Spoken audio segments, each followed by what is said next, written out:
Welcome to the first Apogee Town Hall meeting. My name is Greg Hoffman. I am the CEO of Apogee. We are an affiliate management agency, and I have my team and some friends and some affiliates on this call, and we'll walk around and introduce real quick just so we know who everyone is.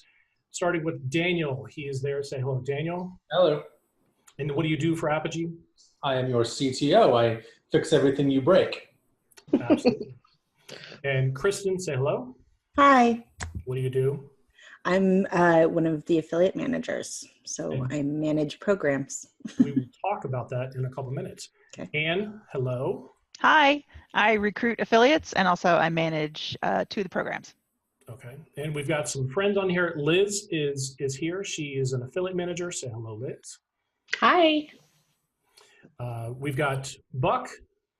Buck's been on our calls before. And there's Mary Ellen. Mary Ellen joined us. Thank you. Hello, Mary Ellen. And Joe Sousa is now in the house. Hello. I think it's pronounced in the house, Greg. In the house. Okay. We've also got cool enough to pull that off. We've got Linda McDonald. She's an affiliate in some of our programs. Say hello, Linda. All right, so let's get started. So basically the idea here is that this is a town hall. You get to decide what we talk about. If you have any questions, we can certainly get to that, but let me do some housekeeping things real quick. I'm gonna tell you that this is the first one we've done this year, and we have 3 new clients that we have announced, and we've got 3 clients that we have not announced. I'm not gonna announce those today, but they're coming soon. But the 3 ones that we have are primeparty.com, which does party supplies. And next week, this time next week, I'm going to be in the Facebook group live with Shane from Prime Party, and we're going to be talking about the website, the products, and the affiliate program. So I want you to RSVP for that and show up for the live event if you can, and then if not, it'll be on YouTube the next day.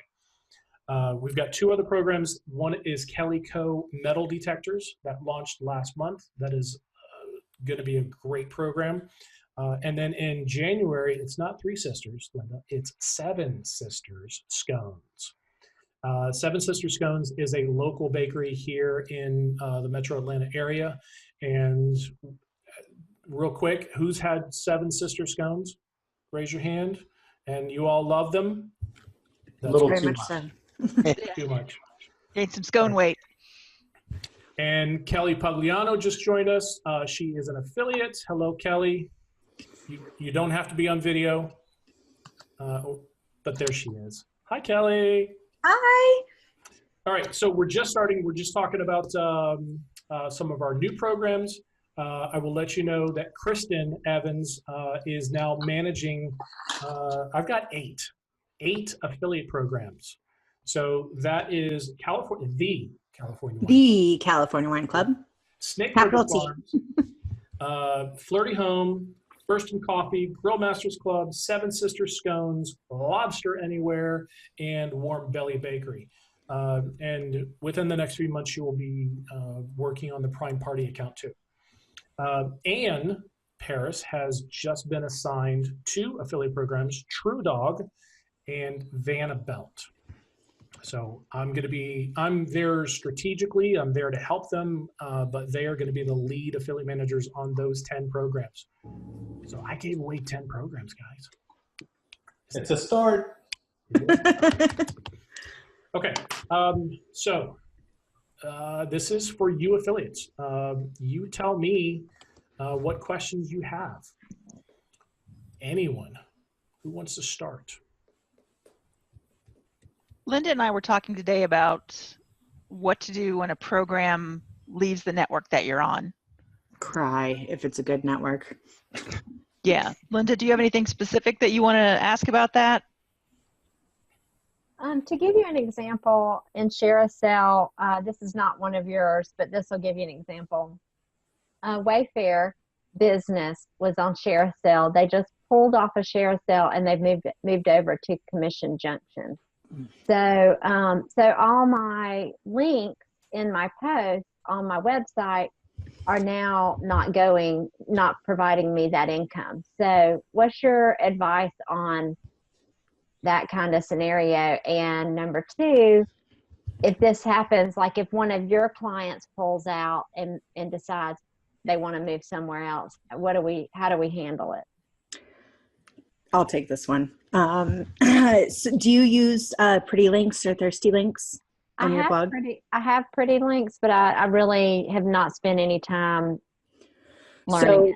my recommendation is go ahead and get the pro version of Pretty Links. I have a link for that if you'd like it. It has automatic keyword and URL replacement. So you can find those links in your posts just by plugging in URLs, keywords, whatever, and it'll replace those with your affiliate link. And you do that once, and then every time, say, you're writing about Flirty Home or Snake River. Let's say you're writing about Snake River. Anytime you say Snake River Farms, without you manually inputting the link every time, it'll populate it once you have those parameters set for it. So that's the easiest way to go about it. Otherwise, you kind of have to do a find and replace, which is really difficult, but I'm a huge advocate of just using Pretty Links. Yes, Daniel. No, you're technically right about having to do a find and replace in your posts, but another way you can do it is doing a find and replace in your database. Mm-hmm. If you're comfortable messing with your WordPress database, which not everyone is, but if you are, you can do a find and replace in the database itself one time. Instead of going through all of your posts manually and trying to find links that you may have dropped in or not. It's a relatively simple operation if you know anything about databases. Mm-hmm. But definitely, if you don't want to do that, I would highly recommend using Pretty Links. That's definitely the first thing you should yeah. I've been using it for years, and I certainly, when a lot of the Shutterfly brands left ShareASale and went over to that network that I shall not name, that was how I had to handle it. And I had, 3 or 4 different Shutterfly brands that had different, posts and links in it. So that could have been a really big undertaking, but it made it a lot easier for me. Now, as far as handling it in the future, wait, that was the second part of your question, right? Mm-hmm. Yeah. Just try to have everything as organized as possible. So when I go through Pretty Links and I'm naming my links, I make sure to include the brand name in there because they are searchable. So I just include the brand name, and then I'll search for the brand name in my link title, and then be able to replace it, grab a new deep link and replace it, or just do a blanket, landing page or homepage replacement. Okay. Does that help? Yeah, thank you. Yeah. I've had to deal with that so many times. And Pretty Links has pretty much been my saving grace with that issue multiple times. Also, if I'm just using keywords to populate the links, say a merchant just closes their program, but then I'm joined in another affiliate program with similar products, it's easy for me to go in and just swap one out with the other without having to do any rewriting in the actual post. Gotcha. Okay, thank you. Yeah, of course. I think that's a problem that every affiliate deals with at one point or another. It's gonna come up, and that's really great advice. Yeah, just letting you know, we would not be moving any of our programs to the CJ network or Pepper Jam. We'll inherit programs from there, but I wouldn't be launching there. So why Wayfarer moved to CJ, we'll never know. That it's just crazy that we can guess. We can guess. Okay, well, go ahead, guess. The weird thing is that the standard Wayfarer didn't move, just the Wayfarer business, from what I could tell, because Linda was like, oh, it moved. And I thought, oh no, tomorrow's Way Day, their big annual sale. And I thought if I want to promote it, I'd have to sign up for another network I don't belong to. And I went on and it's still live, but I can see it looks like one of the pro subs is different. April 30th is when they're closing down on ShareASale. Okay, that's good to know. So they want everybody to move over as quick as they can, obviously, but I think links will still be going until the 30th, if I remember the email correctly. So they're moving all the programs? Yeah, I'm pretty sure all is going over. Oh, that's good to know. Thank you. So I will need to join another. I was just at a conference with a bunch of different affiliate managers, and nobody could believe that they'd be going to CJ. Yeah. That was a shock to everybody that they'd choose there. So I'm guessing they got an insane deal from them. Right. So. Yeah. Good to know. All right. Buck, you got any questions? Well, I was just going to comment. I have seen some programs recently that seem to be moving to Pepper Jam, and some of them are from Linkshare and some of them are from CJ. It seems like they're going in that direction rather than the other direction. So I don't know what that means, but Yeah, I think some of the larger programs, Pepper Jam is offering them a good deal. But most of the programs, the larger brands, when they leave Linkshare or CJ, they're going to move to Impact. They're not going to go to Pepper Jam. But it is almost unheard of to hear any programs that's leaving one network and going to Linkshare or CJ, because I think those two. I haven't seen that either. So yeah, those two are hopefully they're done. I have seen the flow toward Pepper Jam. So I have seen quite a few move to CJ recently. And I try not to pay attention to Pepper Jam because I think it's awful. Same thing with Linkshare, but Impact and CJ have been the two big ones that I've seen, maybe not on share sale, but like they'll leave, Pepper Jam or Linkshare and go over to CJ. But I feel like most programs, if they're leaving anywhere, those are the two that they're kind of going toward if it's not share sale.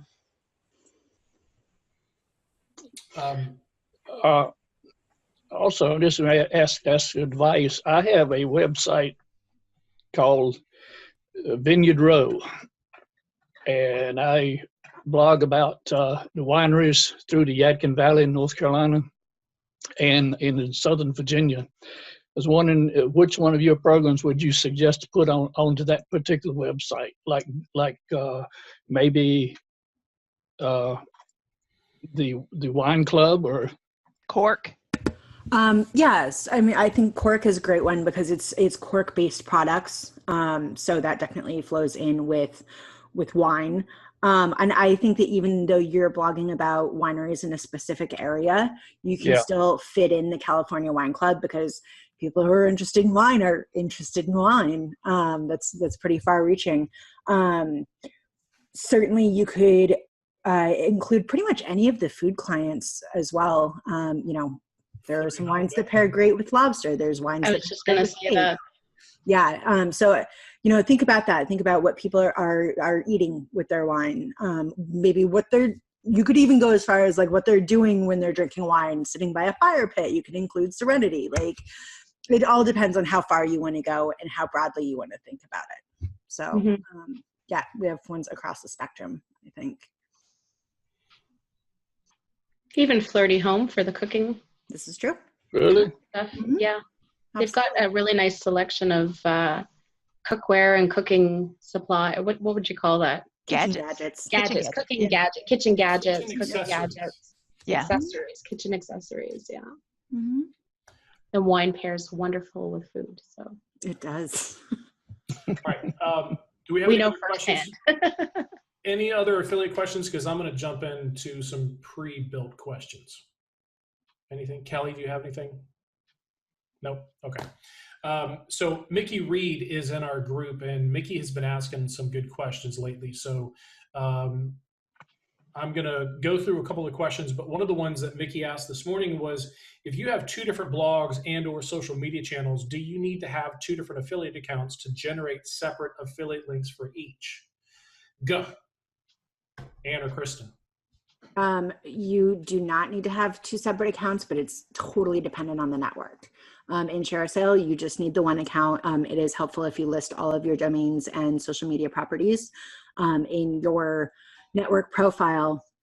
In other networks, you do have an area where you can add different domains, but each of those domains is given a sub ID or a different kind of publisher ID. You may still operate under one main one, but it's still going to have a different number associated with that ID. So that's just something to be aware of.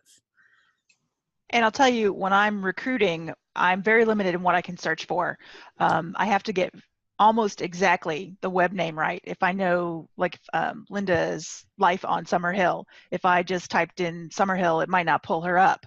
But I can search by network. Like if I put in the search bar that I have, if I put in Pinterest or Instagram or YouTube, if you put in a domain from one of those sites, it'll pull up everybody who's put in their Instagram handle. So if I'm looking for somebody who's more social media heavy, that's the way that I'll find you. Things in the recruitment tool, what was I going to say? It's very small what I can search for, but having your social media handles are very great, because I can, if I don't know your name, I'll at least find you in the bigger Instagram bucket. I just wanted to point out that Kristen and Anne have their own show here on YouTube, our YouTube channel. So look at the card above when you look at the video on YouTube, and watch their other videos. They've done 2 so far, and they're going to do another one next week. And this is Bill Reese, and I do thank them for those videos, because it was very helpful the other week when I asked them a specific question. Oh, that's good to know. Thank you, Bill. Thank you. You're welcome. Great. If you ever have something you want us to cover, Bill, just let us know. Mm-hmm. I will do. Thank y'all. All right. So Mickey asked another question 21 hours ago. And this is a good one. I like this. What does it mean when you apply for an affiliate program and your status stays in pending for quite a while, meaning months? Can you reapply or contact the company to try to get an approval or a decline? Yeah, I would always suggest, if you don't hear from an affiliate manager, I'm impatient, so I say a week. I would try reaching out to the contact that's in the network, if you can find one. I also tend to reach out to companies on Twitter, because, squeaky wheel. But if your status is pending for that long, that shows me that it's probably an unmanaged program, and you are better off finding somebody else. Unmanaged programs tend to have a lot of issues, and you're not going to have a contact that you can actually work with. And this is a relationship industry. You want to have a relationship with your affiliate manager. Joe, how often does your team check applications? Half a dozen times a day or That's so. the way it's supposed to be. Yeah. I have one on my affiliate, from the affiliate side, pending since December 14th, 2016. So. But now let me ask you, why haven't you just removed yourself from that program? Yeah. Why? It's sport at this point. Yeah. I mean, it's not hurting anything. fun. Just pending. It's just seeing how long I can go now. Okay.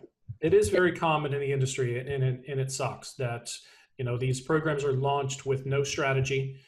There's no affiliate manager. The president or the owner of the company might be the only employee of the company, launches on one of these networks, and then they don't know what they're doing, and they don't approve on a regular basis. So that's just part of affiliate marketing. Yeah. And if I could ask anything from affiliates, I would say log into your ShareASale account, check your profile, because some people don't change it from the day they sign up. Will they say, I want to promote on my website, I'm building traffic. I don't care about that. I want to know, do you write about wine, dogs, food? Let me know your verticals. And also check the little alert bell at the top, because if the little bell's going off, you can check and see if programs have closed, and your links are broken.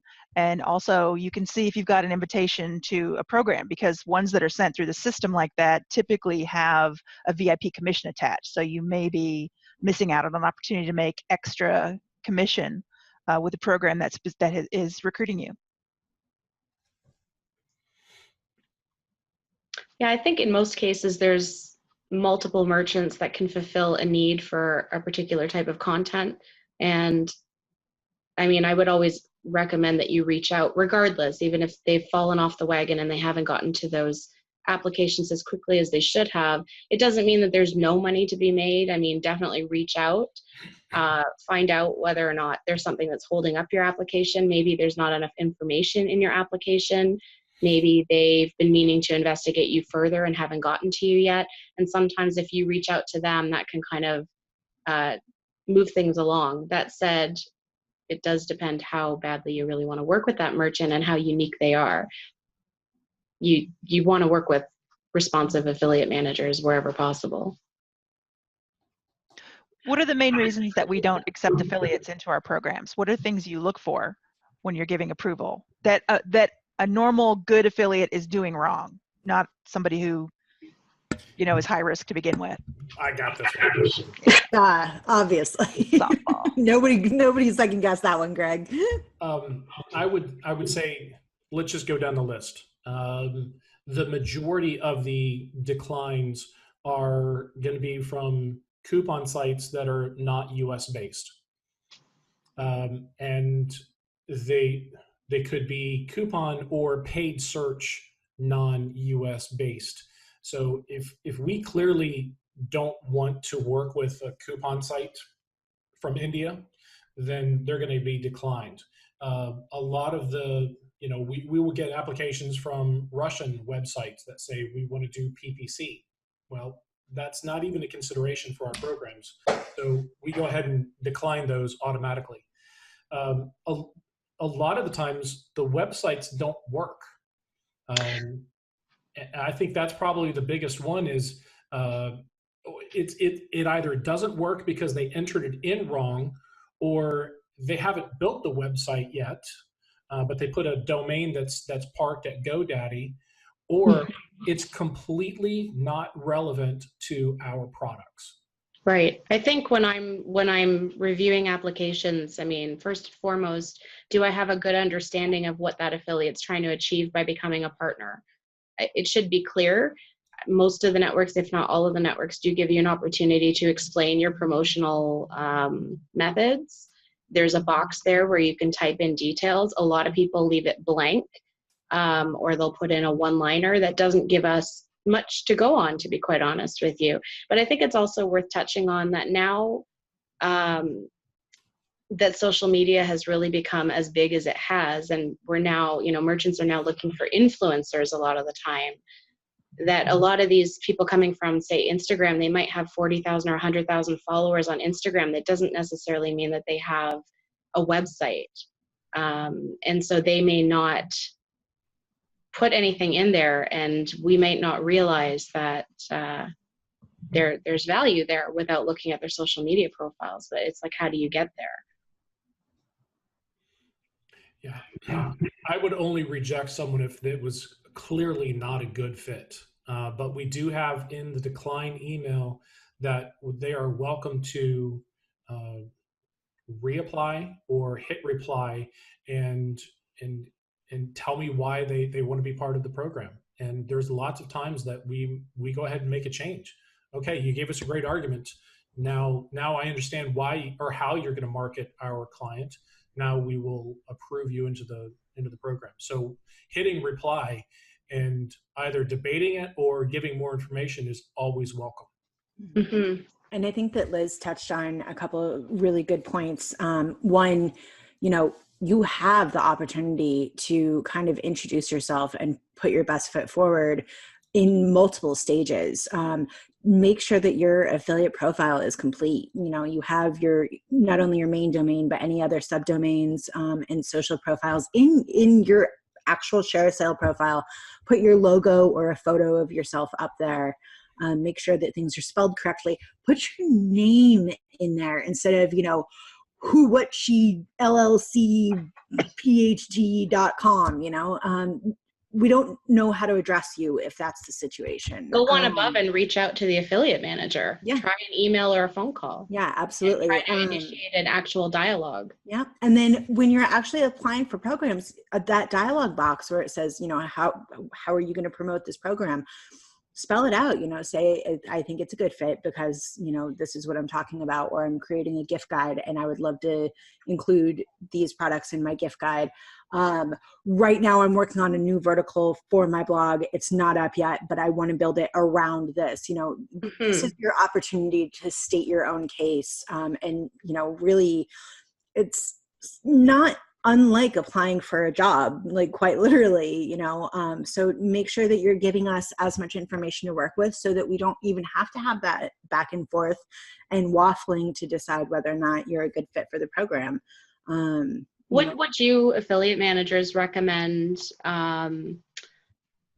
an affiliate who may have a lot of experience in affiliate marketing? They may have a lot of web properties. Maybe they're looking to branch out into a new vertical, or maybe they just really love the product that your merchant is selling, but they haven't yet developed the content. They know they want to work with you, but they haven't decided how.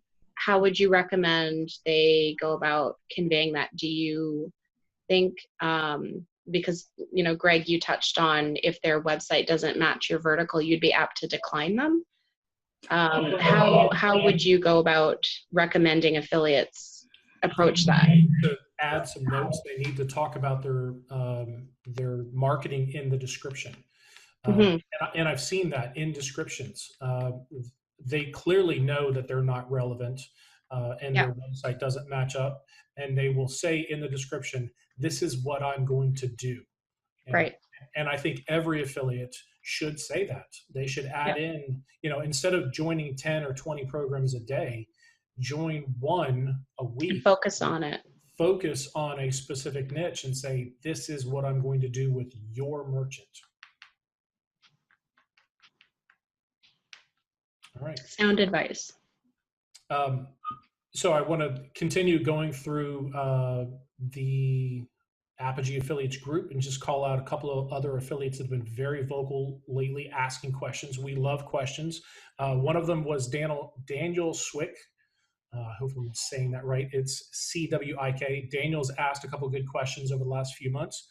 Lenore Curtis, I don't know what program she's in, but she's been asking a lot of questions. And they're all totally great questions for new affiliates to ask, and so we're very happy to answer them.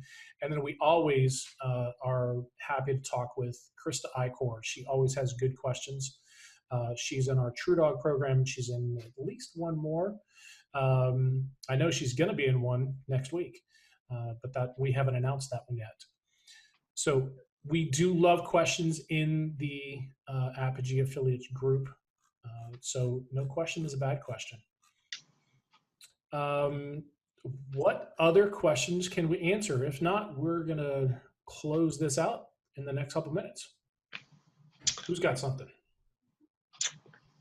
Well, real quickly, regarding a program that you're an affiliate of that's been kind of downgraded, where they've lowered commissions, where they've lowered the cookie, what do you recommend? Waiting it out, replacing links? Because I can make now 4 times the money on Amazon, which normally isn't the case. Drop out of the program. What should I do? What should an affiliate do when a program is downgraded like that? Reach out to the affiliate manager. Definitely. I mean, sometimes it's out of their control for sure.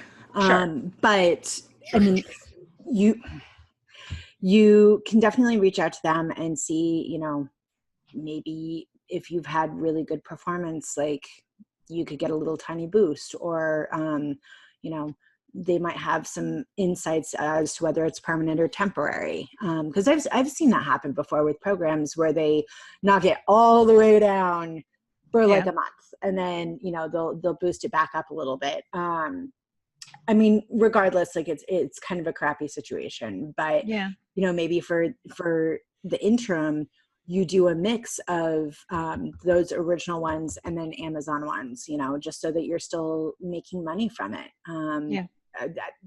The affiliate manager is not dumb, hopefully, and realizes that's kind of the nature of the beast. When you downgrade like that, you're going to lose affiliates.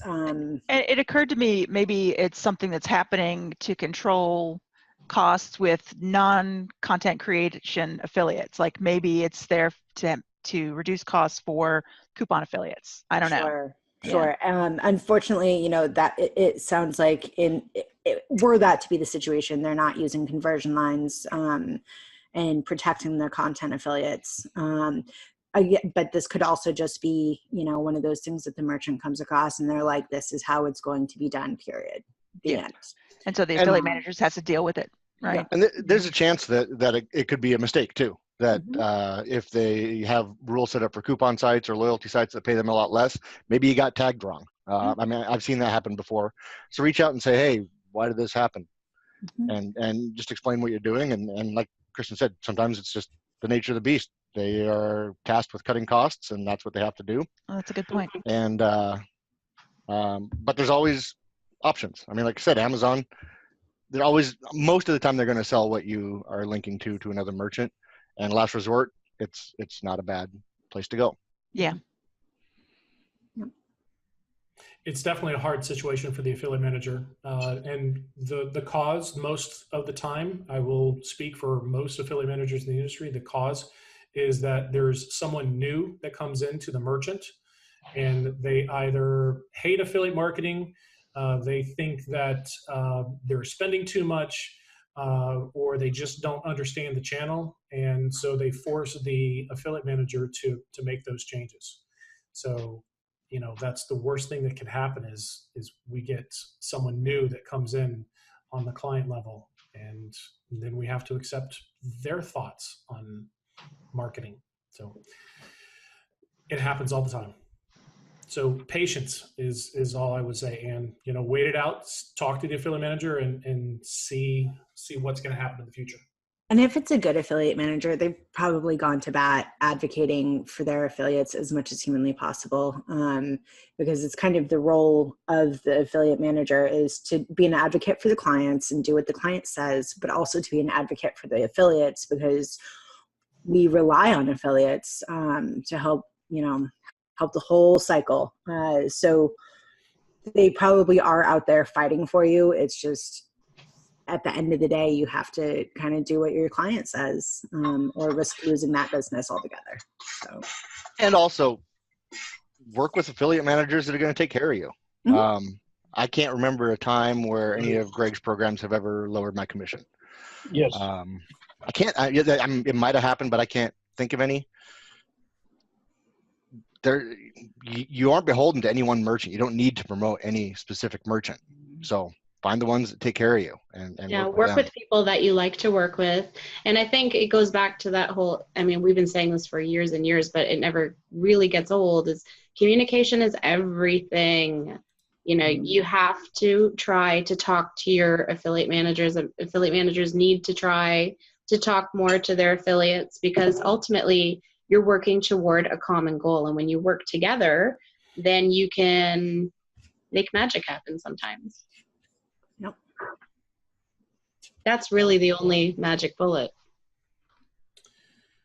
Okay. Well, this was a good return back to the town hall format. We're going to do this most likely on a quarterly basis. So I think we're going to do this again probably in 2 or 3 months, sometime over the summer. We're going to invite everybody back. We want you to come back. We want you to have lots of questions, and our team will be here to answer them. Thank you very much for being on here. Let's go around. Buck, Linda, Joe, Kelly, Liz, and Bill, who's on audio. Thank you very much for being here. We're going to do this again in a couple months. So please subscribe to our channel so you get to see them on video, or make sure you're in our affiliate group on Facebook. Thank you very much, everyone. Thank you. Thank you.